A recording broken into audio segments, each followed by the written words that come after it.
Holy and merciful our Heavenly Father God, who loves us, thank you so much for your grace and great love. Banal at mahabagin naming Amang Diyos na nagmamahal sa amin, maraming salamat po sa iyong dakilang pag-ibig at biyaya. When we were still sinners, you had compassion on us and you saved our spirit from the eternal destruction. Nung kami po ay mga makasalanan pa, ikaw po ay nahabag sa amin at iniligtas mo po yung aming espiritu mula po sa walang hanggang pagkawasak. Today, in this Lord's Day, also we have gathered here those who are sanctified with the blood of Jesus in order to praise the Lord and also in order to listen to your word. Ngayon po na araw ng Panginoon, kami po na mga pinabanal ng dugo ng Panginoong Yesus ay nagkatipon upang purihin po ang Panginoon at upang makapakinig po ng iyong salita. Whenever we gather together, let us understand what is the will of God and also let us get the spiritual strength through the word of God. Sa tuwing kami po ay nagkakatipon, nawa makakuha po kami ng espiritual na kalakasan sa pamamagitan po ng salita po ng Diyos. By the grace of God, we were able to finish the Samuel Academy. Sa biyaya po ng Diyos, matagumpay po namin na naisagawa yung aming pong Samuel Academy. We pray many young adult brothers and sisters will become the instrument of the gospel. Dalangin po namin na yung aming young adult group, brothers and sisters, na sila po ay maging instrumento ng Ebanghelyo. And also we are praying for incoming our District 4 Bible Seminar from tomorrow. At dinadalangin din po namin yung paparating po namin na District 4 Bible Seminar magmula po bukas. Let us do our best to evangelize our family members, friends, and neighbors. Gawin nawa po namin yung aming makakaya na ma-evangelize po yung aming mga kapamilya, kapitbahay at mga kaibigan. We know God really desires all men to be saved and to come to the knowledge of the truth. Alam po namin na ang Diyos ay nagnanais ng lahat ng tao ay maligtas at makarating sa pagkakilala ng katotohanan. Let us have one mind and cooperate to one another in order to accomplish the will of God through our church. Nawa magkaroon po kami ng isang isipan at tulungan po namin yung isa't isa upang maisakatuparan po yung kalooban ng Diyos sa pamamagitan po ng aming iglesia. Today also please teach us how to live as a born-again Christian. At ngayong araw, pakiusap, turuan niyo po kami kung paano kami dapat mamuhay bilang mga born-again Christian. From the beginning of this Lord's Day sermon until the end, the Holy Spirit is with us and guide us. Magpasimula po hanggang sa matapos yung aming Lord's Day sermon, ang banal na Espiritu nawa ang tumulong at gumabay po sa amin. We know there are some brothers and sisters who are not able to join this Lord's Day sermon. Alam po namin na meron pa kami mga brothers and sisters na hindi po nakadala ngayon sa aming Lord's Day sermon. Wherever they are staying now, whatever they are doing now, please protect them. Also, please take care of them. Nasaan man po sila, ano man po yung kanilang ginagawa, pakiusap, protektahan niyo po sila at ingatan niyo po sila. And please let them continue their sincere Christian life. At hayaan niyo po sila na sila po ay makapagpatuloy sa kanila pong buhay Kristiyano. In the name of our Lord Jesus Christ, we pray. Ito po yung aming dinadalangin sa pangalan po ng Panginoong Jesucristo. Amen. Amen. Okay, let's open our Bible. Luke chapter 16 from verse 9 to 13. Lucas chapter 16. Buksan po natin sa Biblia, sa Lucas chapter 16, magmula po verse 9 hanggang 13.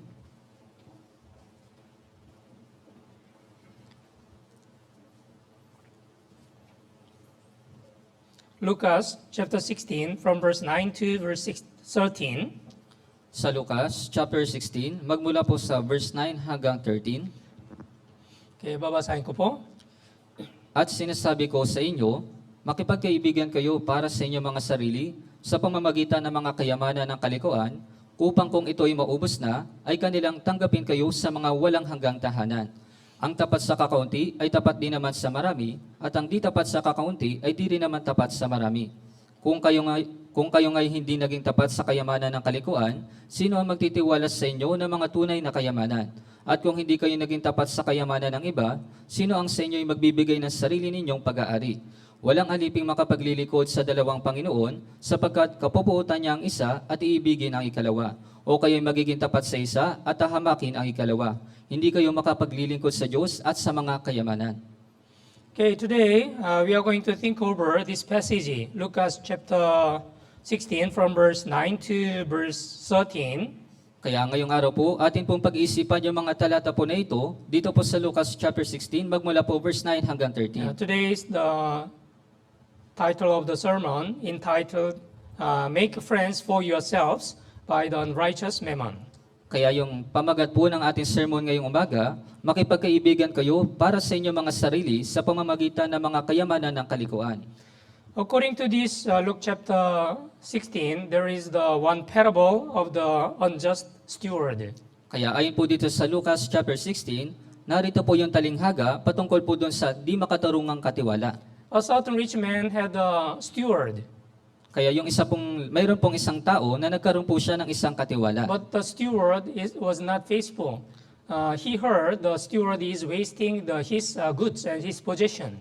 Pero yung kanya pong katiwala, hindi po ito tapat at nakarinig po siya ng balita na nilulustay po niya at inaaksaya po niya yung kanyang mga ari-arian. That's why the master called his steward, and then he told him, give account of your stewardship, for you can no longer be steward.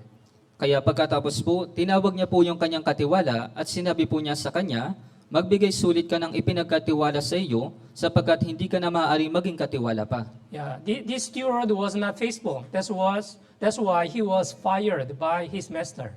Kaya ito pong katiwala na ito, hindi po siya naging tapat, kaya nga pinalayas po siya ng kanyang Panginoon. So the steward thought, I don't have any power to dig the ground. Kaya yung inakala po ng katiwala, wala kung anumang kakayahan para magbukal ng lupa. Yeah, and also I am ashamed to beg from others. At sinabi din po niya na nahihiya ko na mamalimos. So he thought, what shall I do? Kaya inakala niya po sa kanya sarili, ano yung gagawin ko? Yeah, he said, I will do this. So he called his masters the debtor who Kaya- owed to his master. Kaya po pagkatapos po nito, tinawag niya po yung lahat ng mga may utang doon po sa kanyang Panginoon. Yeah, so he asked, how much do you owe my master? Kaya po nagtanong po siya, magkano ang utang mo sa aking Panginoon? And he said, 100 measures of oil. At sinabi po niya, 100 takal ng langis. And take your bill and sit down quickly and write 50. At pagkatapos, kunin mo ang iyong kasulatan at maupo ka at isulat mo kaagad ang 50. Yeah, the debtor, he owed to the master 100 measures of the oil.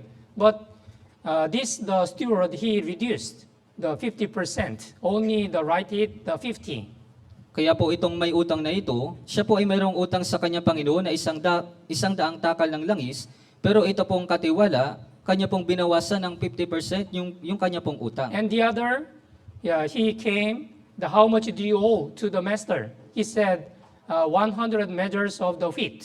At pagkatapos naman, sinabi niya po dun sa iba, magkano ang utang mo? Sinabi po niya, 100 takal na trigo. He also reduced his debt. Write it 80.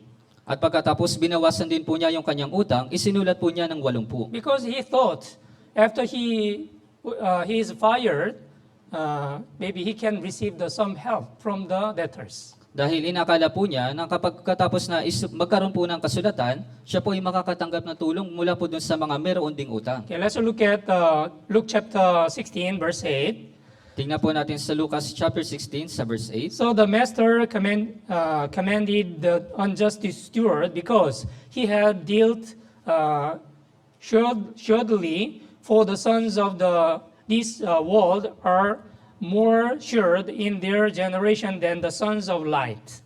At pinuri ng Panginoon ang madayang katiwala sapagkat siya'y gumawang may katasuhan, sapagkat ang mga anak ng salibutang ito ay higit na tuso sa pakikitungo sa sarili nilang lahi kaysa sa mga anak na liwanag. Yes, this unjust steward, although he was unjust in his work, but for his life, he did it wisely. Kaya kahit na hindi po matuwid ito pong katiwala po na ito, pero ginawa niya po yung kanyang gawain. And verse 9, okay, basahin po natin ng sabay-sabay. 3:1, at sinasabi ko sa inyo, makipagkaibigan kayo para sa inyong mga sarili sa pamamagitan ng mga kayamanan ng kalikuan, upang kung ito'y maubos na, ay kanilang tanggapin kayo sa mga walang hanggang tahanan. Yes, Jesus said to his disciples and others, and I say to you, make friends for yourselves by unrighteous mammon, that when you fail, you may receive you into the everlasting home. Kaya sinabi po ni Jesus sa kanyang mga alagad, makipag-ibigan kayo para sa inyong mga sarili sa pamamagitan ng mga kayamanan ng kalikuan, upang kung ito'y maubos na, ay kanilang tanggapin kayo sa mga walang hanggang tahanan. First, we should understand we became the steward of God since we get salvation. Kaya pinakauna po, dapat po nating maintindihan, nung natanggap po natin yung kaligtasan, tayo po ay naging mga katiwala ng Diyos. Yes, we should know we have received everything from God's hands. Opo, dapat po nating malaman, lahat po ng mga bagay ay natanggap po natin mula po sa kamay ng Diyos. So let's think about three important things, what we received from the God. Kaya pag-isipan po natin yung tatlong mahalagang bagay na tinanggap po natin mula sa Diyos. Number one, that is the time. Kaya pinakauna po yung oras. We should know we have a 24 hours, but this time is very important in our life. Kaya dapat po nating malaman, meron po tayong 24 na oras sa ating buhay, pero yung oras po na ito ay napakahalaga. Since we get salvation, we have to use this time for God's glory. Mula po nang matanggap natin yung kaligtasan, dapat po natin gamitin yung oras na ito para po sa kaluwalhatian ng Yes, Diyos. 1 Corinthians chapter 10, verse 31 says, whether you eat or drink or whatever you do, do all these things for the glory of God. Opo, sinabi po dun sa unang Korinto, sa chapter 10 sa verse 31, kaya kung kayo man ay kumakain, umiinom, o ano man ang inyong ginagawa, gawin ninyo ang lahat sa ikaluluwalhati ng Diyos. So if we know how to use our time more effectively, more wisely, maybe we can do much more things for the God's glory. Kaya kung alam po natin kung paano natin gagamitin yung ating oras sa mas epektibo at ng may katalinuhan, maaari po natin magamit yung oras para po sa kaluwalhatian ng Diyos. Bible says, according to the Psalms chapter 10, verse 17, the days of our lives are 70. If the reason of the strength they are 80. Yet their boast is labor and sorrows. Kaya It is sina- soon cut off, you fly away.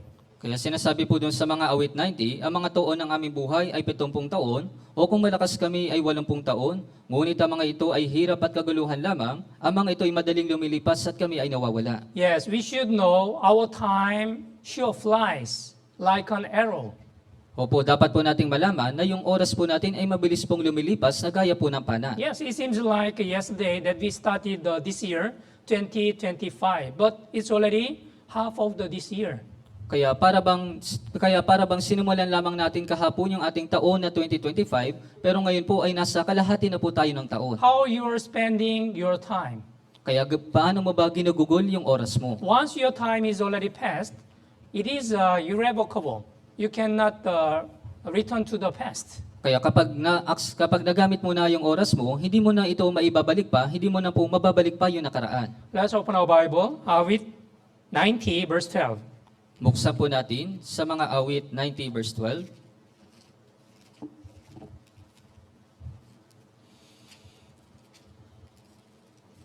Psalms with 90 verse 12. Mga awit 90 sa verse 12. Verse 12, basahin po natin ng sabay-sabay. 3, 2, 1. Kaya't turuan mo kami na bilangin ang aming mga araw upang kami ay magkaroon ng pusong may karunungan. Here, so teach us to number our days, that we may gain a heart of wisdom. So if you if you know the importance of our time, you can spend it more wisely. Kaya kung alam mo yung kahalagahan po ng ating oras, magagamit mo po ito na may katalinuhan. Our time is limited. Yung oras po natin ay limitado. You know, since we get salvation, as much as you are having a Christian life, it is much more closer to stand before the Lord. Kaya alam niyo po ba na mula po nang matanggap ninyo yung kaligtasan, habang kayo po ay nagkakaroon ng buhay Kristiyano, kayo po ay papalapit na sa pagtayo sa Panginoon. If you are spending your time for God's glory and more wisely, it's no problem when you stand before the Lord. But if you are wasting of your time, what will happen to you when you stand before the Lord? Kaya kapag ginagamit mo yung oras mo para sa kaluwalhatian sa Diyos, wala pong anumang problema kapag tumayo ka sa harapan ng Panginoon. Pero paano naman kapag inaaksaya mo yung oras mo, ano mangyayari sa iyo kapag tumayo ka na sa harapan ng Panginoon? Yes, according to this Luke chapter 16, why the unjust steward was fired by his master. Kaya ayon po dito sa Lucas chapter 16, bakit po ba pinalayas nitong Panginoon yung kanya pong katiwala? Because he was wasting his master's possession. Dahil nilulustay po niya yung mga ari-arian po ng kanyang Panginoon. We should know we have received this time and this important time from our God. Kaya dapat po nating malaman, natanggap po natin itong mahalagang oras mula po sa ating Diyos. So if we are wasting this the time, it is not right before God. Kaya kung inaaksaya po natin yung oras po na ito, hindi po ito tama sa harapan po ng Diyos. Ephesians chapter 5, Sa Efeso po, sa chapter 5,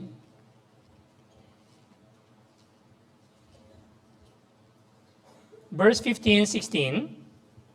dito po sa verse 15 hanggang 16, Ephesians chapter 5, verse 15, 16.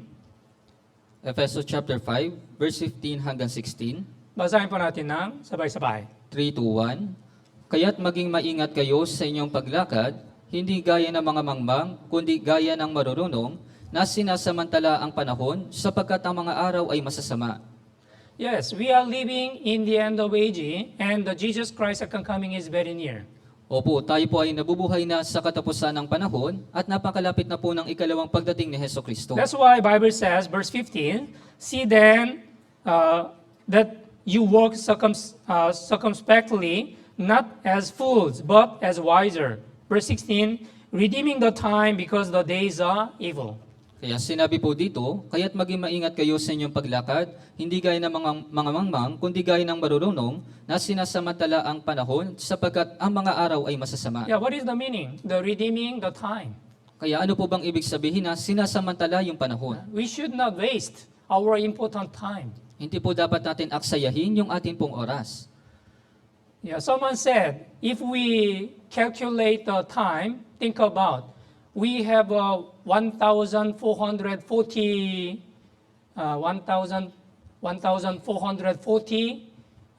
dollars every day. Kaya meron pong nagsabi, kung i-calculate po natin yung ating oras, meron po tayong $1,440 na dollars. So you are receiving this amount of the money every day. Kaya natatanggap mo yung pera na ito araw-araw. But if you don't use this one, it will be disappeared. Pero kung hindi mo po ito gagamitin, ito po ay maglalaho. Yeah. So think about, if we can convert our time as the money, yeah, we may know how much our time is really important. Kaya kung malalaman, kung may convert po natin yung ating oras sa pera, malalaman po natin kung gaano po napakahalaga yung ating oras. So wise person will use his time really usefully. Kaya yung matalinong tao, gagamitin niya po ng epektibo yung kanya pong oras. And wise person will not waste his time. At yung matalinong tao, hindi niya po inaaksaya yung kanyang oras. And number two, God also gave us the talent to everyone. At pangalawang bagay po, yung Diyos po ay nagbigay po sa atin ng iba't ibang talento para po sa bawat isa. We know the different talents were given to each person. Kaya alam po natin na mayroon pong binigay na iba't ibang talento para po sa bawat isa. If you read the Matthew chapter 25, there is the parable of the talents. Kaya kung titingnan po ninyo sa Mateo chapter 25, naroon po yung talinghaga patungkol po sa talento. So someone, he received the 5 talents, and the other one 2 talents, and the last one only 1 talent. Kaya yung isa po ay nakatanggap po siya ng 5 talento, yung isa naman ay 2 talento, at yung panghuli naman po ay 1 talento. Yes, we also have received some talent from God's hands. Opo, tayo po ay nakatanggap ng ilang mga talento mula po sa kamay ng Diyos. Yeah, if you are really good at singing, yeah, you have received the beautiful voice and then singing talents from God's hands. Kaya kung magaling ka po sa pagkanta, natanggap mo po itong mahalagang talento, yung pag-awit mula po sa kamay ng Diyos. If you are good at making something, it is also good talent. Kaya kung magaling ka naman sa paggawa po ng ibang mga bagay, ito rin po ay mabuting talento. We should know why God gave me this kind of the talent. Dapat po nating malaman, bakit ba ibinigay ng Diyos sa akin yung ganitong mga talento? When we use this talent for the God's glory, it is really valuable and it is really important. Kaya kapag gagamitin po natin yung talento po na ito para po sa kaluwalhatian ng Diyos, ito po ay napakahalaga. Let's open our Bible. Exodus chapter 38. Buksan po natin sa Exodo chapter 38. Exodus chapter 38. sa Exodo chapter 38.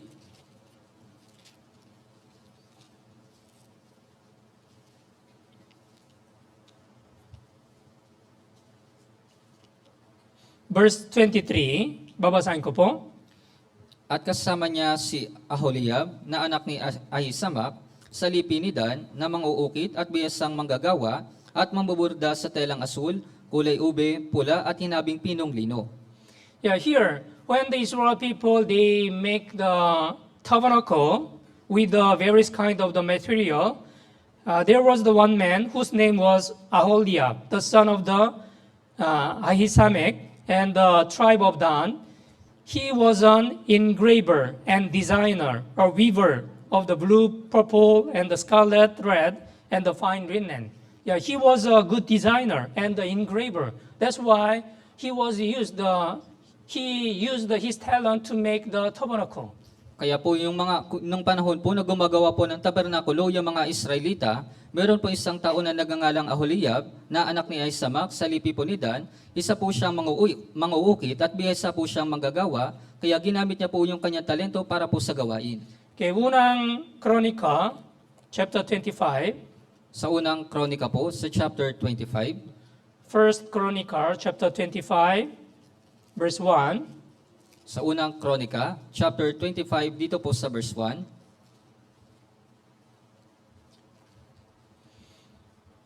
Okay, babasahin ko po.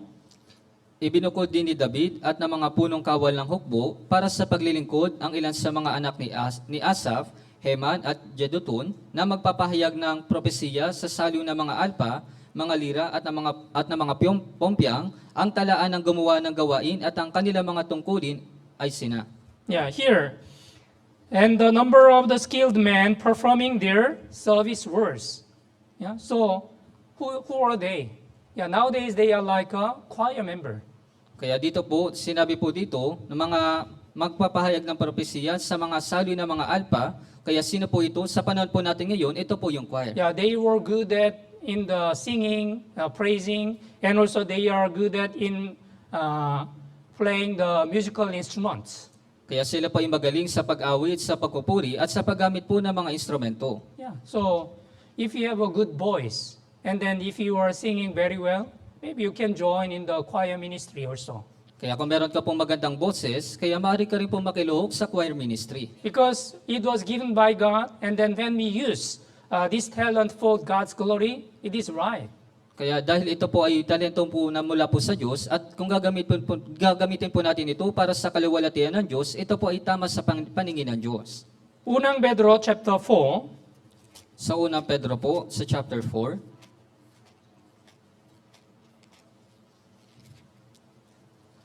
Unang Pedro chapter 4, verse 10. sa unang Pedro, sa chapter 4, dito po sa verse 10, Okay, verse 10, basahin po natin ng sabay-sabay. 3:1, kung paano ang bawat isa ay tumanggap ng kaloob, ipaglingkod ito sa isa't isa bilang mabubuting katiwala ng masaganang biyaya ng Diyos. Yeah, as each one has received a gift, minister it to one another, as good steward of the manifold grace of God. Yeah, if you receive this any gift or talent from God, you should use this talent for God's glory. Kaya kapag tumanggap po kayo ng mga ganitong kaloob o mga talento, dapat niyo po itong gamitin para po sa kaluwalhatian ng Diyos. So I really hope among our young Red group brothers and sisters, since you get salvation, maybe more than 1 year, if you don't have any ministry, it's much better. You can join in the ministry together.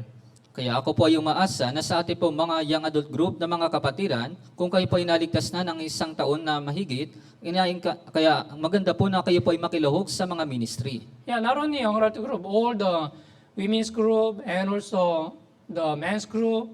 Yeah, what is the ministry? In case of the women's group, also those who are cooking very well, they can join in the cooking ministry. Kaya po hindi lamang po sa ating young adult group, kundi maging sa ating women's group at men's group. Kaya sa kaso po ng mga women's group, kung meron po mga magagaling magluto, maaari po kayo makiluhok sa ating cooking ministry. Yeah, the men's group, yesterday also, they helped the painting of the chairs. That's why our chair became much more beautiful. Kaya po maging yung ating pong men's group, kahapon sila po ay nagpintura ng mga upuan, kaya yung mga upuan po natin ngayon, ito po ay magaganda na. And among the brothers and sisters, if there are anyone who can teach the children or who can take care of the children very well, they can also join in the church school ministry. Kaya maging doon naman po sa mga kabataan, kung meron po mga marurunong mag-alaga ng mga bata, maaari din po sila makilahok sa mga church school ministry. It is much better to have a ministry in the church rather than you don't have the ministry in the church. Kaya mas mabuti po na meron ka pong ministry sa loob po ng church kaysa po sa wala kang ministry sa loob ng church. Yeah, when you have a ministry, you can continue your Christian life, and also it will be much better for your Christian life. Kaya kung meron ka pong ministry, ikaw po ay makakapagpatuloy sa iyong buhay Kristiyano at magiging maayos po yung iyong buhay Kristiyano. If you don't have the ministry, maybe you will not have any responsibility as the church members. Kaya kung wala po kayong ministry, marahil hindi po kayo magkakaroon ng responsibilidad bilang membro po sa church. And number 3, our Lord also gave us the material things. At pangatlo po, yung ating din pong Panginoon, binigyan niyo po tayo ng mga material na mga bagay. So we should remember what we received, everything we received from God's hands. Kaya dapat po nating tandaan na lahat po ng mga bagay na natatanggap po natin ay mula po sa kamay ng Diyos. How we are using this material thing also is very important. Kaya kung paano po natin ginagamit ito po mga material na mga bagay, ito rin po ay napakahalaga. Okay, let's go back to Luke chapter 16, Balikan po natin sa Lucas, sa chapter 16. verse 10 and 11. Dito po sa verse 10 hanggang 11. Lucas chapter 16, verse 10 and verse 11. Basahin po natin ng sabay-sabay. 3 to 1. Ang tapat sa kakaunti ay tapat din naman sa marami, at ang di tapat sa kakaunti ay di rin naman tapat sa marami. Kung kayo nga'y hindi naging tapat sa kayamanan ng kalikuan, sino ang magtitiwala sa inyo ng mga tunay na kayamanan? He who is faithful in what is the least is faithful also in much. And he who is unjust in what is the least is unjust also in much. Yeah, what does it mean? Here, least. What does it mean, the least? Kaya dito po, ano po yung ibig sabihin ng salitang kakaunti? In this passage, the least implies the material things and the money. Kaya sa patalata po na ito, yung kakaunti po na salita, ito po ay tumutukoy sa material na bagay o sa pera. If you are not faithful in the material things, especially the money, you cannot be faithful much more bigger things. Kaya kung hindi ka po tapat sa kakaunti sa material na bagay o sa pera, hindi ka rin po magiging tapat sa sa marami. Yeah. You know, where your heart is, it depends on where. Let's open the Bible, Matthew chapter 6. Buksan po natin sa Mateo, sa chapter 6.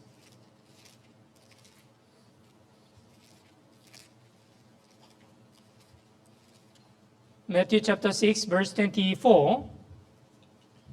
Sa Mateo po, chapter 6, sa verse 24. 21. Matthew chapter 6, verse 21. Sa Mateo po, sa chapter 6, sa verse 21. Okay, basahin po natin ng sabay-sabay. 3 to 1. Sapagkat kung nasaan ang iyong kayamanan, naroon din naman ang iyong puso. For where your treasure is, there your heart will be also.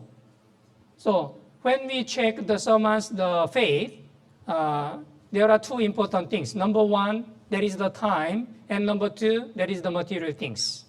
Kaya kapag susuriin po natin yung pananampalataya po ng isang tao, ito po ay sa pamamagitan ng dalawang bagay. Una po sa oras, pangalawa yung pera. First, where does he use the time?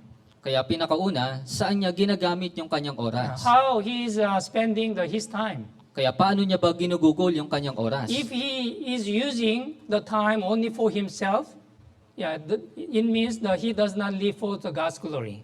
Kaya kung ginagamit niya lamang yung kanyang oras para sa kanyang sarili, ibig sabihin, hindi ito para sa kaliwalatian ng Diyos. Truly born-again Christian, they will have a priority to use the time for God's glory. Yung mga tunay na born again Christian, meron po silang prioridad na gamitin po yung oras para sa kaluwalhatian ng Diyos. And number two, the material things. Since you get salvation, how you are using the material things is very important. At pangalawa po, yung material po na mga bagay, mula po nang matanggap ninyo yung kaligtasan, yung paggamit po ng material ng mga bagay ay napakahalaga. Yeah, as the Bible says here, Matthew chapter 6, verse 21, for where your treasure is, there your heart will be also.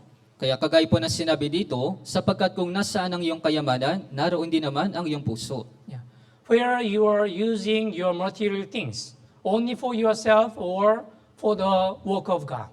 Kaya kung saan mo ginagamit yung mga material mong mga bagay, para ba sa iyong sarili o para sa gawain ng Diyos? Yeah. That's why Jesus said, if you look at Matthew chapter 6, verse 20, also, Matthew chapter 6, verse 20, basahin po natin ng sabay-sabay. 3, 2, 1. Kundi magtipon kayo para sa inyong sarili na mga kayamanan sa langit, na doon ang bukbok at ang kalawang ay hindi makapaninira, at ang mga magnanakaw ay hindi rin makakapasok ni makapagnanakaw. Lay up for yourself treasure in heaven, where neither moth nor the rust destroy, and where thieves do not break in and steal. Yeah, lay up for yourself treasure, where? Not on the earth, in heaven. Kaya sinabi po dito, kundi magtipon kayo para sa inyong sarili na mga kayamanan sa langit, na doon ang bukbok at ang kalawang ay hindi makapaninira, at ang mga magnanakaw ay hindi rin makakapasok ni makakapagnakaw. If you read Luke chapter 12, there is the story of the foolish rich man. Kaya kung titinan po ninyo dun sa Lucas chapter 12, naroon po yung kwento patungkol po dun sa mayamang hangal. This rich man, he worked very hard. Yeah, he was very faithful in his work. Kaya yung lalaki po na ito pong mayaman na tao, siya po ay talagang masipag sa kanyang gawain. That's why his barns was not enough. He pulled down his barns and then built it greater. Kaya nga po napuno po yung kanyang kamalig at nagtayo po siya ng mas malalaki. And he lays up many things in his barns. At nagtipon po siya ng napakaraming bagay para po sa kanyang kamalig. After he laid up many things, he said, "So, you have many goods. Take ease, drink, marry." Kaya pagkatapos po niya na mag-imbak ng napakaraming bagay, sinabi po niya sa kanyang kaluluwa, marami ka ng pag-ari na kaimbak, magpahinga ka, kumain ka, magsaya ka. What does it mean? After he lays up many things, yeah, he wanted to enjoy his life. Kaya ano pong ibig sabihin nito na pagkatapos po niyang mag-imbak ng maraming bagay, gusto niya na po magpakasaya sa kanyang buhay. But God said to him, "Fool, tonight I will take your spirit." Pero sinabi po ng Diyos sa kanya, hangal, sa gabing ito ay kukunin ang iyong kaluluwa. Although he lays up many things for himself, if God takes his spirit tonight, it will be useless. Kaya kahit na nagtipon po siya ng napakaraming bagay para sa kanyang sarili, pero kung kukunin naman ng Diyos yung kanyang kaluluwa ngayong gabi, ito po ay walang kabuluhan. We need to think about why God said to this man, the rich man, "You fool, you are really foolish." Kaya kailangan po natin pag-isipan kung bakit po sinabi ng Diyos sa lalaking ito na hangal. He prepared everything for his physical life. Naghanda po siya ng napakaraming bagay para po sa kanyang pisikal na buhay. He laid up many things in this world. At nag-ipon po siya ng napakaraming bagay sa mundong ito. But what the Bible says, lay up your treasure not on the earth, in heaven. Kaya pero ano po sinasabi ng Biblia, ilagak ninyo ang inyong mga kayamanan sa langit, hindi po sa lupa. Because if you lays up in this world, it shall be destroyed, and then it shall be disappeared. Dahil kung ilalagak po ninyo ito sa lupa, ito po ay maglalaho at ito po ay masisira. Luke chapter 12, Sa Lucas po, sa chapter 12, Lucas chapter 12, sa Lucas, sa chapter 12,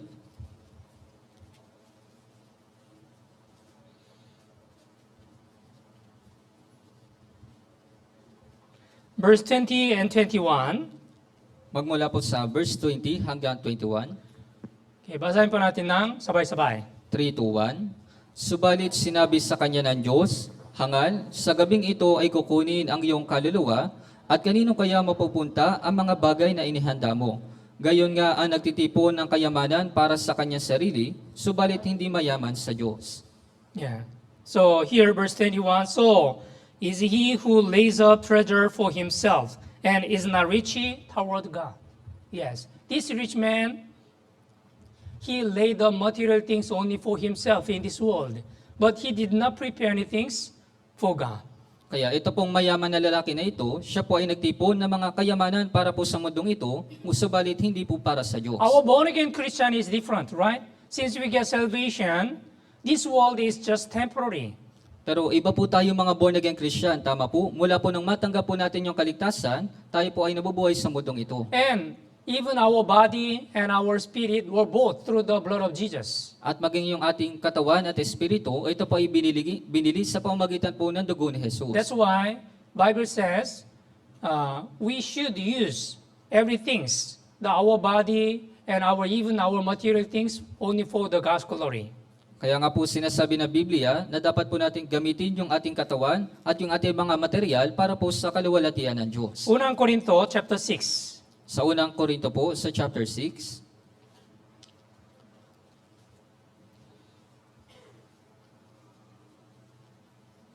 Verse 19, 20. magmula po sa verse 19 hanggang 20. Unang Korinto chapter 6, verse 19, 20.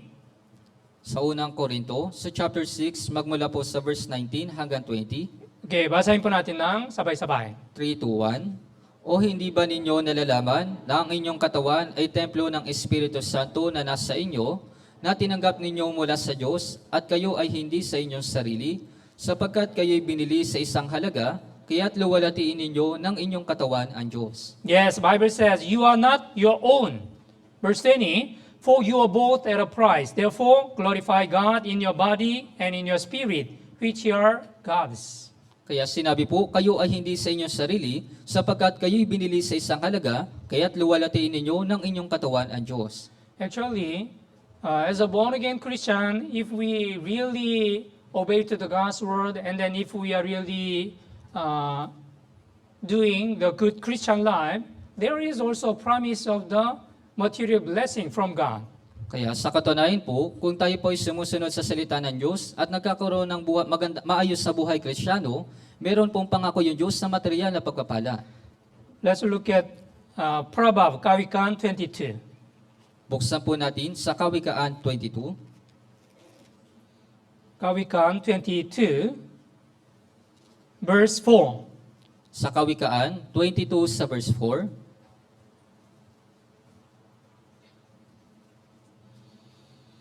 Okay, basahin po natin ng sabay-sabay. 3, 2, 1. Ang gantimpala sa pagpapakumbaba at takot sa Panginoon ay kayamanan, karangalan at buhay. Yes, here, by humility and the fear of the Lord are riches and honor and life. There are three blessings, right? Number one, riches. And number two, honor. And number three, life. Meron pong tatlong pagpapala. Tama po, una yung kayamanan, pangalawa yung karangalan, pangatlo yung buhay. Yes. If we really obey to the God's word, and then if we are having a really good Christian life, yeah, this is the promise from our God. Kaya talagang ito po ay totoo kung tayo po ay sumusunod sa Diyos at tayo po ay nagkakaroon ng maayos na buhay Kristiyano, ito po yung pangako mula po sa Diyos. As we already learned, we know the richest people in this world, they are Jewish. Kaya gaya po ng ating natutunan na, alam po natin na yung taong pinakamayayaman sa mundong ito ay yung mga Hudyo. Yeah, Israelite, the Jewish people, how they were able to receive this kind of the material blessing. Kaya yung mga Israelita, yung mga Hudyo, paano ba nila natanggap ito pong mga pagpapala sa material? Actually, Israelite, they are really faithful in their tithe and offering to God. Kaya sa katunayan po, yung mga Israelita, sila po ay tapat sa kanila pong ikapu at paghahandog sa Panginoon. Yeah, when they really obey to the God's word, yeah, they were able to receive this kind of the material blessing. Kaya kapag sila po ay sumusunod sa salita po ng Diyos, tinatanggap po nila ito pong material na pagpapala. You may know that John D. Rockefeller, the richest man in this world, Marahil nakikilala po ninyo si John D. Rockefeller, siya po yung taong pinakamayaman sa mundong ito. how he was able to become the richest man in this world. Kaya paano po siya naging pinakamayaman na tao sa mundong ito? Yeah, according to his book, biography, he left some important message. Actually, his mother was a very sincere Christian. Kaya ayon po sa kanyang aklat, nag-iwan po siya ng napakahalagang mensahe. Sa katunayan po yung kanyang nanay, siya po ay tapat na Kristiyano. And her mother left the important last word to the Rockefeller. At yung kanya pong nanay, nag-iwan po siya ng mahalagang mga salita sa kanya pong anak na si Rockefeller. Yeah, number one, fear God and honor Him sincerely. Kaya pinakauna po, matakot ka sa Diyos at igalang mo siya ng may katapatan. And number two, when you attend the church, always sit in the front. At pangalawang bagay po, sa tuwing dumadalo ka sa church, palagi ka dapat umupo sa harapan. Yeah. Yeah, when you look at our church, sometimes even the front seat is vacant. Actually, the front seat is a really good place to focus to listen to the Word of God. Gaya po ng nalalaman ninyo sa ating pong church, minsan yung upuan po natin sa harapan, ito po ay bakante. Sa katunayan, ito po ay magandang lugar para po makapagtuon ng pansin sa salita ng Diyos. You know, the John D. Rockefeller, his mother, always told him, the Rockefeller, please be seated in front in order to listen to the Word of God. Alam niyo po ba na yung nanay po ni Rockefeller, palagi po siyang sinasabihan na dapat siyang palaging umupo sa harapan upang makapakinig na salita ng Diyos. And please read the Bible every day. At magbasa ka ng Biblia araw-araw. Yeah. And please start the morning with the prayer. At simulan mo yung umaga mo na mayroong pananalangin. And also, before you go to bed, also pray to God. At bago ka rin matulog, dapat ka rin manalangin sa Diyos. Actually, we know this is the duties of the Christian. Sa katunayan, alam po natin na ito yung mga tungkulin ng mga Kristiyano. And the last, his mother said, be faithful giving tithe. At pinakahuli po, yung huling sinabi po ng kanyang nanay, maging tapat ka sa pagbibigay ng ikapo o ng tithes. Yes, Rockefeller, he was trying to follow his mother's the word. Opo, si Rockefeller, sinubukan niya po na sundin yung salita po ng kanyang nanay. Actually, he was able to find the oil, through the story of the Bible. Kaya sa katunayan po, nagawa niya pong makatagpo ng langis sa pamamagitan po ng kwento sa Biblia. Yeah, he was able to establish the Standard Oil Company. Kaya nagawa niya po na makapagtayo ng Standard Oil na kumpanya. Yeah, because of the Bible, actually he became the richest man. Kaya dahil po sa Biblia, sa katunayan siya po ay naging pinakamayamang tao. Yeah, it is really true. When we are really faithful in our Christian life, also there is the promise of the material blessing from God. Kaya ito rin po ay talagang totoo kung tayo po ay tapat sa ating buhay Kristiyano, meron pong pangako po na material na pagpapala na mula po sa Diyos. Why? Why do we not receive the material blessing from God? Kaya bakit ba tayo hindi nakakatanggap na material na pagpapala mula sa Diyos? If we can receive the lessons through the story of the also Israelites. Kaya makakatanggap din po tayo ng mahalagang aral sa pamamagitan po ng kwento ng mga Israelita. If you read the Malachi, Israelite, in the days of the Malachi, they left God. They did not worship God properly. Kaya kung titinan niyo po, sa panahon po ni Malakias, yung mga Israelita, iniwan po nila yung Diyos at hindi po sila naglilingkod sa Diyos na maayos. Even they despised the God's offering. At maging yung paghahandog po sa Diyos, ito po ay kanilang kinakamuhian. And they brought the offering, like a lame or blemish or blind, which is not acceptable to God. At sa tuwing sila po ay naghahandog, sila po ay nagdadala ng mga pilay, mga bulag at may kapintasan. Let's open the Bible. Malachi chapter 3. Buksan po natin sa Malakias sa chapter 3.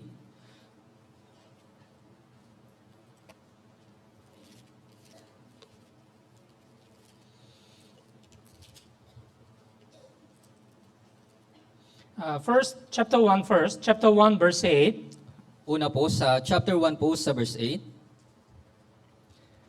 Okay, basahin po natin ng sabay-sabay. 3 to 1. Kapag kayo'y naghahandog ng mga bulag na hayop bilang alay, di ba masama iyon? At kapag kayo'y naghahandog ng mga pilay at may sakit, hindi ba masama iyon? Subukan mong ihandog iyon sa iyong gobernador, masisiyahan kaya siya sa iyo, o papakitaan ka kaya niya ng kabutihan? Sabi ng Panginoon ng mga hukbo. Yeah. So, when you offer the blind as a sacrifice, is it not evil? Right? Actually, when they are trying to offer something to God, it should be the best. Huh? Kaya sa katunayan po, sa tuwing sila po ay naghahandog para sa Diyos, dapat ito po yung pinakamaganda. But Bible says,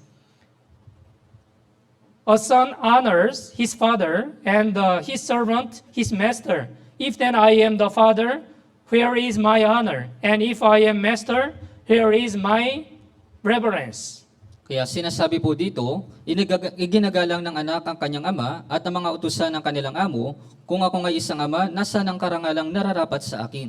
If we really believe our Lord as our Savior, and then if we really admit we have received everything from God, we wanted to give the best things to the Lord. Kaya kung nakikilala po natin yung ating Panginoon bilang ating tagapagligtas, at kung inaamin po natin sa ating sarili na tumatanggap tayo ng mga bagay mula sa Diyos, gusto po natin ibigay yung pinakamagandang bagay para po sa Panginoon. But Israelite, when their heart is departed from the Lord, they despised even the God's offering. Pero yung mga Israelita, nung nalayo po yung kanilang puso mula po sa Diyos, kinamuhian po nila yung paghahandog. And Bible says, Malachi chapter 3, At sinasabi rin po dito sa Malakias sa chapter 3, verse 8, dito po sa verse 8, verse 8 and verse 9, basahin po natin ng sabay-sabay. 3:1, nananakawan ba ng tao ang Diyos? Gayon may ninanakawan ninyo ako, ngunit inyong sinasabi, paano ka namin ninanakawan? Sa mga ikasampung bahagi at sa mga handog, kayo isinumpa ng isang sumpa, sapagkat ninanakawan ninyo ako ng inyong buong bansa. Yeah, here, will a man rob God? Yet you have robbed me. But you say, in what way have we robbed you? In tithe and offerings. If we are not faithful in the tithe and offering, it means we robbed the God. We are stealing the God's possession. Kaya kung hindi po tayo tapat sa ating tithes at offering, ibig sabihin, ninanakawan po natin yung Diyos yung kanyang ari-arian. Yeah, this is the reason why the Israelites, they were not able to receive the blessing. You are cursed with a curse, for you have robbed me, even the whole nation. Kaya ito po yung dahilan kung bakit yung mga Israelita, hindi po sila tumanggap na material na pagpapala. Sinabi po dito, kayo isinumpa ng isang sumpa, sapagkat ninanakawan ninyo ako ng inyong buong bansa. And verse 10, okay, basahin po natin ng sabay-sabay. 3:1, dalhin ninyo ang buong ikasampung bahagi sa kamalig upang magkaroon ng pagkain sa aking bahay. At sa gayoy subukin ninyo ako ngayon, sabi ng Panginoon ng mga hukbo, tingnan ninyo kung hindi ko bubuksan para sa inyo ang mga bintana ng langit, at ibubuhos ko sa inyo ang isang pagkapala na walang sapat na kalalagyan. Yes, this is also promise of God. When you are really faithful in the tithe and offering, God will open the windows of the heaven and God will pour the material blessing to you.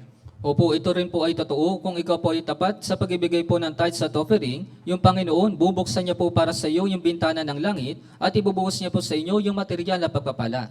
Yeah, what is the meaning of the tithe? Tithe, we should not misunderstand. 9, among the 10, 9 belongs to me and then 1 belongs to God. It does not mean.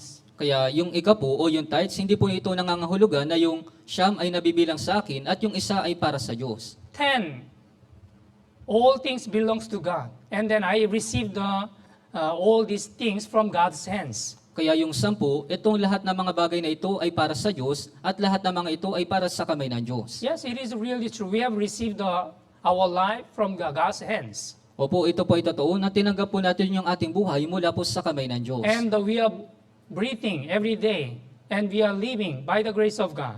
At tayo po ay humihinga araw-araw at tayo po ay nabubuhay sa biyaya po ng Diyos. Yeah, we have received all this from God's hands. Opo, natanggap po natin yung lahat ng mga ito mula po sa kamay ng Diyos. As the expression of the thanks, we will give tithe. Oh, Kaya bilang pagpapahayag ng pasasalamat, tayo po ay nagbibigay ng ikapu. yeah, this is the meaning of the tithe. Kaya ito po yung ibig sabihin ng ikapu. Our born-again Christian, we should remember we have received everything from God's hands. Kaya tayo po mga born-again Christian, dapat po nating tandaan na tinanggap po natin yung lahat ng mga bagay mula po sa kamay ng Diyos.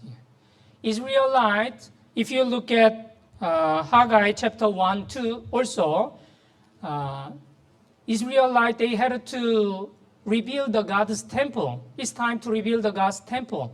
But they only focused on their physical life. Kaya kung titingnan niyo po doon po sa Hagay, doon po sa chapter 1 at sa chapter 2, yung mga Israelita, dapat po nila na itayo muli yung templo, ngunit yung mga Israelita, sila po ay nakatuon sa kanilang pisikal na buhay. Okay, Haggai chapter 1. Tingnan po natin sa Hagay, sa chapter 1.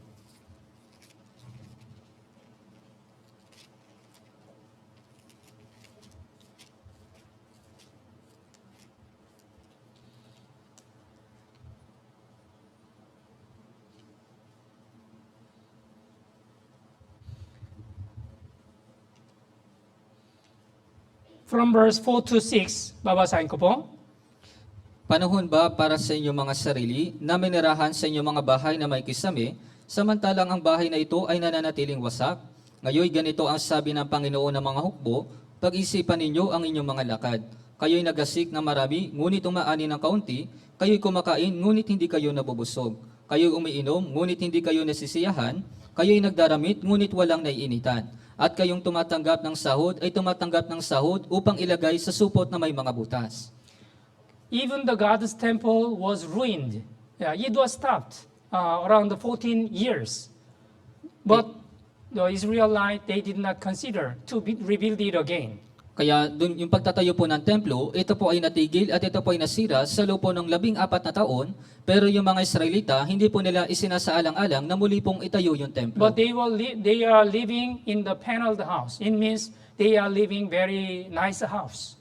Ngunit sila po ay nabubuhay doon po sa mga bahay na may kisame, ibig sabihin sa mga magagandang bahay. So what happened to the Israelites? They were not able to receive the material blessing from God's hands. Kaya ano po nangyari sa mga Israelita, hindi po sila nakatanggap na material na pagpapala mula po sa kamay ng Diyos. Yeah, verse 6 says, you have sown much and bring in a little.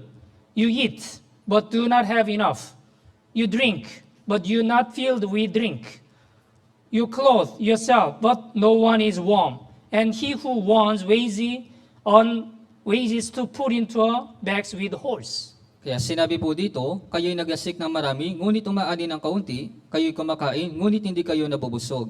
Kayo'y umiinom, ngunit hindi kayo nasisiyahan, kayo'y nagdaramit, ngunit walang naiinitan, at kayong tumatanggap ng sahod ay tumatanggap ng sahod upang ilagay sa supot na may mga butas. Yes, your bag has big holes. So, what will happen if you put the money, the bag, which has a big holes? Kaya po yung inyo pong supot, ito po ay may malaking butas, kaya ano mangyayari kapag nilagay po ninyo yung pera dito? Yeah, you cannot save the money. You will lose the money. Kaya hindi po kayo makapag-ipon ng pera at mawawala po yung inyong pera. Yeah, verse 7, Haggai chapter 1 verse 7, basahin po natin ng sabay-sabay. 3 to 1. Ganito ang sabi ng Panginoon ng mga hukbo, pag-isipan ninyo ang inyong mga lakad. But if you read Haggai chapter 2, when the Israelites repent their sin and then they start to build the God's temple again, they were able to receive the God's blessing. Pero kung titinan po ninyo sa Haggai sa chapter 2, nang sila po ay nagsisi, muli po nilang itinayo yung templo at natanggap po nila yung pagpapala mula po sa Diyos. Yeah, it is also same. If we are not faithful in the material things, we cannot receive the blessing from God. Kaya pares din naman po, kung hindi po tayo tapat sa mga material na bagay, hindi din po tayo tatanggap ng pagpapala mula sa Diyos. Let's open our Bible.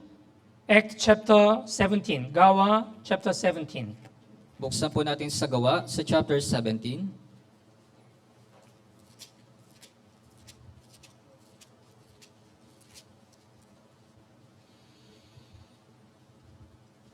(24, 25).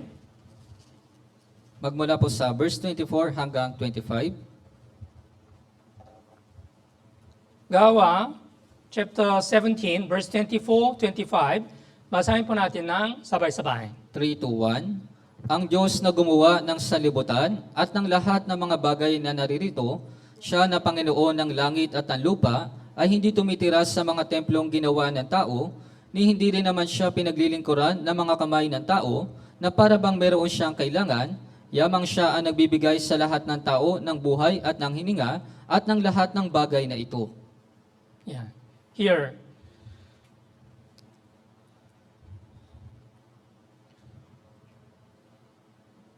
Verse 25, nor is who worshipped with man's hands as though he needed anything, since he gives to all life, breath, and all things. Kaya sinabi po dito sa verse 25, ni hindi rin naman siya pinaglilingkuran ng mga kamay ng tao na para bang mayroon siyang kailangan, yamang siya ang nagbibigay sa lahat ng tao ng buhay at ng hininga at ng lahat ng bagay na ito. Yeah, as we just read Luke chapter 12, foolish rich man, right? God, if God takes his spirit tonight, yeah, he will die. And then it is nothing. Kaya gaya po ng ating nabasa na doon sa Lucas chapter 12, kung kukunin ng Diyos yung kanyang kaluluwa ngayong gabi, siya po ay mamamatay at ito po ay magiging walang kabuluhan. We are living and then we are still surviving by the grace of God. Kaya tayo po ay nabubuhay dahil po sa biyaya po ng Diyos.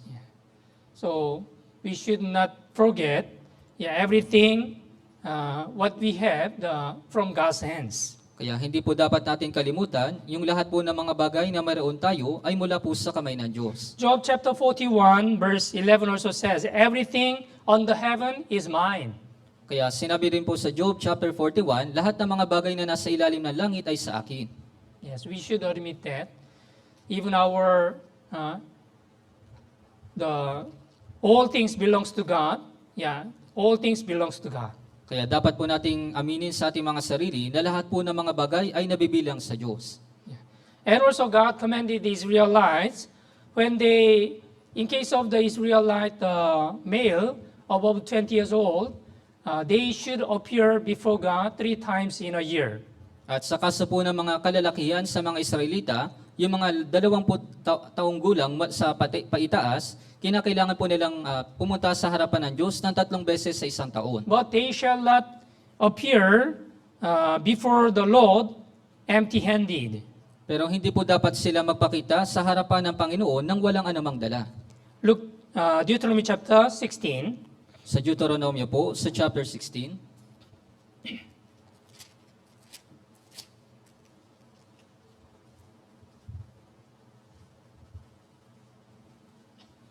Deuteronomy chapter 16, verse 16 and 17. sa Deuteronomio, sa chapter 16, magmula po verse 16 hanggang 17. Okay, basahin po natin ng sabay-sabay. 3 to 1. 3 ulit sa isang taon na ang iyong mga kalalakihan ay haharap sa Panginoon mong Diyos sa lugar na kanyang pipiliin, sa pista ng tinapay na walang pampaalsa, sa pista ng mga sanlinggo, at sa pista ng mga tolda. Huwag silang haharap sa Panginoon na walang dala. Bawat lalaki ay magbibigay ng kanyang kaya ayon sa pagpapala na ibinigay sa iyo ng Panginoon mong Diyos. Yes, God commanded the Israelites, they shall not appear before the Lord empty-handed. Every man shall give as he is able, according to the blessing of the Lord your God, which He has given you. Opo, sinabi po ng Diyos, huwag silang haharap sa Panginoon na walang dala. Bawat lalaki ay magbibigay ng kanyang kaya ayon sa pagpapala na ibinigay sa iyo ng Panginoon mong Diyos. It is not a matter of the much money or the little money. Kaya hindi po ito patungkol sa kung gaano kalaking pera o gaano kaunting pera. As the Bible says, as the Lord said, where there is the treasure, your heart also will be there. Kaya kagaya po na sinasabi ng Biblia, kung nasa ng iyong kayamanan, naroon din naman ang iyong puso. Yeah, if you really offer your heart to the Lord, you can also offer to the material things to the Lord. Kaya kung nagagawa mong ibigay yung puso mo para sa Panginoon, magagawa mo ring ibigay yung mga material na bagay para sa Panginoon. If you read the 2 Corinthians chapter 8, when the Macedonia church, they joined in the offering to help the Apostle Paul. Kaya kung titingnan po ninyo sa 2 Korinto sa chapter 8, yung Macedonian church, sila po ay nakilahok para po sa pag-ibigay para kay Apostol Pablo. But at the time, the Macedonia church, they had a poverty. They are not rich. Pero Although they are poor, they sent offering. Pero na mga oras po na yun, yung Macedonian church, sila po ay mahihirap at hindi po sila mayayaman, pero kahit na sila po ay mahirap, sila po ay nakilahok sa pag-ibigay. Because they were able to offer their heart to the Lord. Dahil nagawa po nilang ialay, ihandog yung kanilang puso sa Panginoon. Yeah, 2 Corinthians chapter 8. Sa 2 Korinto po, sa chapter 8,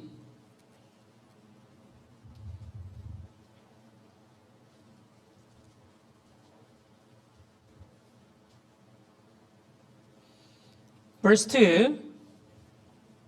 Dito po sa verse 2, Okay, babasahin po po. kung paanong sa matinding pagsubok ng kapigatian, ang kasaganaan ng kanilang kagalakan at ang kanilang labis na kahirapan ay sumagana sa kayamanan ng kanilang kagandahang loob. Yeah, in their deep poverty, in the middle of the deep poverty, they were able to join in the offering. Kaya sa matinding kahirapan, sila po ay nakilahok dun po sa paghahandog. Verse 5, 2 Corinthians chapter 8, verse 5, basahin po natin ng sabay-sabay. 3:2:1, at ito ay hindi tulad sa aming inaasahan, kundi ibinigay muna nila ang kanilang sarili sa Panginoon at sa amin sa pamamagitan ng kalooban ng Diyos. Yeah, here, they first gave themselves to the Lord. Macedonia church brethren, they were able to offer themselves to the Lord. That's why they were able to join in this offering also. Kaya yung Macedonian Church, ibinigay po na muna nila yung kanilang sarili sa Panginoon, kaya nagawa din po nila makilahok sa pag-ibigay para sa Panginoon. As you know well, from the beginning of the Philippine Life for Mission, actually we have received a lot of the assistance and support from Korea Church. Gaya po ng nalalaman ninyo, nag-umpisa po yung Philippine Life for Mission, gaya po ng nalalaman ninyo, tayo po tumanggap ng mga malaking tulong mula po sa Korean Church. Yeah, when we construct the retreat center, also we have received a lot of the support from Korea. Kaya nung tinayo po natin yung retreat center, nakatanggap din po tayo ng malaking tulong mula po sa Korean Church. Even when we construct the Manila Central Church building also, we have received a lot of the support from Korea. Kaya maging yung pagtatayo po ng ating building, ito pong Manila Central Church, nakatanggap din po tayo ng napakaraming tulong mula po sa Korea. We need to think about why the Korean brethren, they send the offering to help, to support our Philippine churches. Kaya kailangan po natin pag-isipan, bakit yung mga kapatiran ng Koreano, sila po ay nagbibigay ng offering para po sa mga churches sa Pilipinas. Because our Korean brethren, they know the importance of the evangelism. Even the one soul is really precious than any other the material things. Dahil yung mga kapatiran sa Korea, alam po nila yung kahalagahan ng evangelism na yung isang kaluluwa ay mas mahalaga kaysa sa material na mga bagay. God desires all men to be saved and to come to the knowledge of the truth. Ang Diyos ay nagnanais na ang lahat ng tao ay maligtas at makarating sa pagkakilala ng katotohanan. That's why they are willing to sacrifice themselves for the preaching the gospel. Kaya nga po handa po silang isakripisyo yung kanilang mga sarili para po sa pangangaral ng Ebanghelyo. Yeah. Our Manila Central Church, brothers and sisters, also, if we know the importance of the one soul, we should be ready to sacrifice for the preaching the gospel. Kaya maging sa ating pong Manila Central Church, brothers and sisters, kung alam po natin yung kahalagahan ng isang kaluluwa, dapat din po tayong magsakripisyo sa pangangaral ng Ebanghelyo. First, we have realized the grace of God, great love of God. Kaya pinakauna, naunawaan po natin yung dakilang pag-ibig ng Diyos. Truly born again Christian, we have this heart. As the Bible says, with 116 verse 12, what shall I render to the Lord for all his benefits toward me? Kaya tayo po mga born again Christian, meron po tayong puso na kagaya po nito sa mga awit 116 sa verse 12, ano ang aking isusukli sa Panginoon sa lahat niyang kabutihan sa akin. I think the Macedonia church brethren also, they are really grateful for the God's grace. That's why they were able to join in this offering. Kaya sa tingin ko po, ganun din po sa Macedonian Church, talagang sila po ay nagpapasalamat sa biyaya ng Diyos, kaya nagawa din po nilang makilahok sa pag-ibigay. You know, when the Israelites, they build the tabernacle in the wilderness, the Moses told the Israelites, those who wanted to offer the material things, they bring it. At the time, Israelites, they brought a lot of the material things. Kaya gaya po ng nalalaman ninyo, nang inutusan po ni Moises yung mga Israelita na magbigay po sila ng pag-ibigay doon po sa tabernakulo, yung mga Israelita, nagdala po sila ng napakaraming material na bagay. Yeah, Exodus chapter 25. Sa Exodo po, sa chapter 25,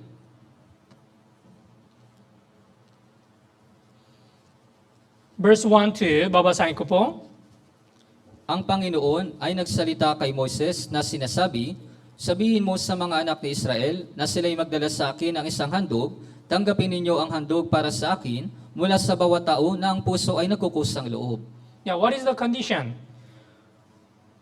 from everyone who gives it willingly with his heart. It is right the heart who gives it willingly with his heart. Kaya ano po yung unang kondisyon? Sa bawat tao na ang puso ay nagkukusang loob, ito po yung tamang puso, yung pagkukusang loob. Yeah, God did not compel the Israelite to give the material things. Kaya hindi po pinipilit ng Diyos na magbigay yung mga Israelita ng mga material na bagay. Maybe among the Israelite, if they don't have any heart, they would not join. Marahil kung yung mga Israelita, wala po silang puso, hindi po sila makikilahok dito. But those who really thankful to God, yeah, they are willing to give it to the Lord. Pero dun sa mga talagang nagpapasalamat sa Diyos, sila po ay kusang loob na ibinibigay ito sa Panginoon. Exodus 35, Sa Exodo po, sa 35,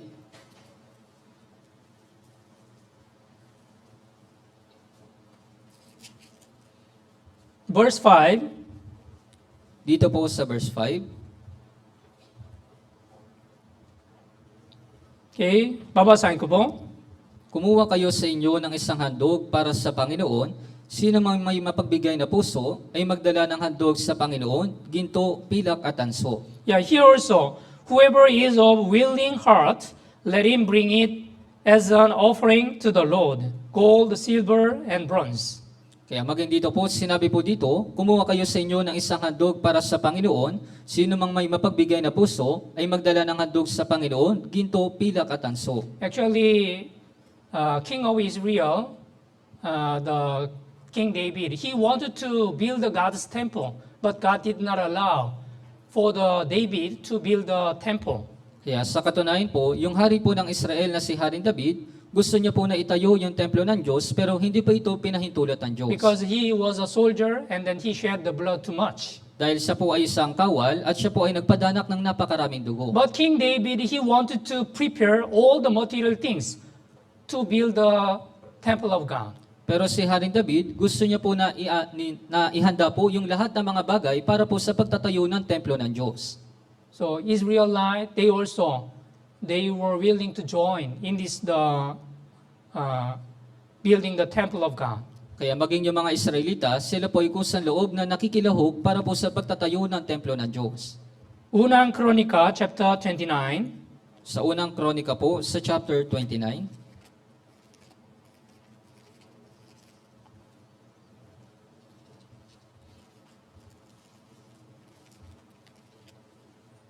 Unang Kronika, chapter 29, sa unang kronika, sa chapter 29, verse 9, first verse 9. una po, dito po sa verse 9, Okay, basahin po natin ng sabay-sabay. 3, 2, 1. Pagkatapos ay nagalak ang bayan, sapagkat ang mga ito'y kusang loob na naghahandog, sapagkat sila ay may dalisay na puso, na kusang nagandog sa Panginoon, at si Haring David ay labis na nagalak.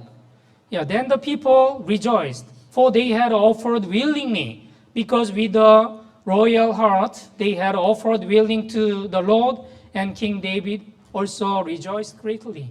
Yeah, they were rejoiced. They were very happy. They were really grateful. That's why they are willing to offer the material things to the Lord. Kaya sila po ay nagalak, sila po ay talagang nagpapasalamat, kaya sila po ay kusang loob na ibinigay yung mga material na bagay para po sa Panginoon. Unang Chronicle chapter 29 verse 14.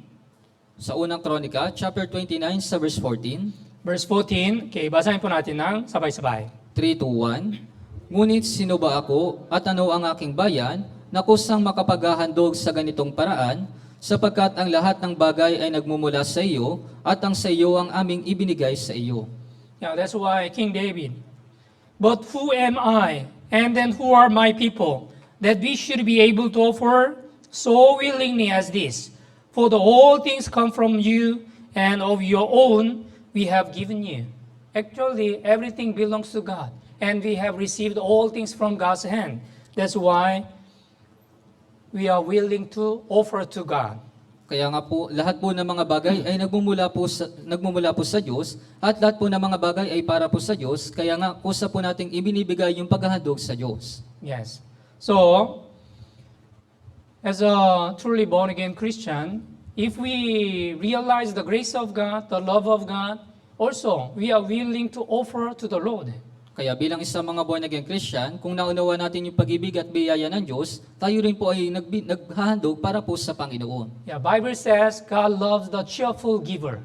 Kaya sinasabi po ng Biblia na iniibig ng Panginoon ang nagbibigay ng masaya. Yeah. If you don't have any mind, God will not accept it from your hands. Kaya kung wala ka pong ganitong isipan, hindi po ito tatanggapin ng Diyos mula po sa iyong But kamay. we have realized the grace of God, love of God. And then we were saved by the grace of God. Pero naunawaan po natin yung pag-ibig at biyaya po ng Diyos, tayo po ay naligtas sa biyaya ng That's Diyos. why we have the grateful mind. And that's why we also wanted to render to His grace. Kaya nga po, meron po tayong pusong mapagpasalamat at gusto po natin na suklian yung kanyang biyaya. Yeah. So today, according to this Luke chapter 16, yeah, as we learn, the verse 10, he who is faithful in what is least is faithful also in much. And he who is unjust is what is least is unjust also in much. Kaya gaya po ng ating natutunan dito po sa Lucas chapter 16 sa verse 10, ang tapat sa kakaunti ay tapat din naman sa marami, at ang di tapat sa kakaunti ay di rin naman tapat sa marami. Yeah. So God gave us the many kind of things. Yeah, that is the time and also talent, even the material things. We should all these things for the God's glory. Kaya yung Diyos, binigyan niya po sa atin yung napakaraming bagay. Una yung oras, pangalawa yung talento, pangatlo yung mga material na bagay, dapat po natin itong ibigay para po sa kaluwalhatian ng Diyos. Yeah, when we are really faithful in this, the least, the material things, we can be also faithful much bigger things. Kaya kung tapat po tayo sa kakaunti, magiging tapat din naman po tayo sa marami. So, as we learn this Matthew chapter 16 today, we should bear in mind and we should use all these things for the God's glory. Kaya gaya po ng ating natutunan dito po sa Lucas chapter 16, dapat po natin itong tandaan na ibigay po natin ito para po sa kaluwalhatian po ng Diyos. Okay, let's all pray. Tayo pong lahat po ay manalangin. Holy and merciful our Heavenly Father God, thank you so much for the grace of your salvation. Banal at mahabagin naming Amang Diyos, maraming salamat po sa biyaya ng kaligtasan. We are the miserable sinner who was supposed to go to the eternal hell. Kami po ay mga miserable mga makasalanan na nararapat na mapunta sa impyerno. But you had compassion on us and you saved our spirit from the eternal destruction. Ngunit ikaw po ay nahabag sa amin at iniligtas mo po kami mula po sa walang hanggang pagkawasak. We know we have received everything from God's hand. Alam po namin na lahat po ng mga bagay ay natatanggap po namin mula po sa kamay ng Diyos. If we really know the grace of God, the love of God, we will use everything for the God's glory. Kung talagang nalalaman po namin yung pag-ibig at biyaya po ng Diyos, gagamitin po namin yung lahat ng mga bagay para po sa kaluwalhatian ng As Diyos. the Bible says, whether you eat or drink or whatever you do all these things for the God's glory. At gaya po ng sinasabi na Biblia, kaya kung kayo man ay kumakain, umiinom, o ano man ang inyong ginagawa, gawin ninyo ang lahat para sa ikaluluwalhati ng Diyos. We really wanted to be the faithful, the servant of God, the steward of God. Nais po namin na maging tapat na mga lingkod at mga katiwala po ng We Diyos. would like to please God through our Christian life. Nais po namin mabigyang lugod yung Diyos sa pamamagitan po ng aming buhay Kristiyano. For the rest of the fellowship today, please be with us and guide us. Para po sa natitira po naming fellowship sa araw na ito, pakiusap, samahan at gabayan po ninyo kami. We pray in Jesus' name. Ito po yung aming panalangin sa pangalan po ni Jesus. Amen. Amen.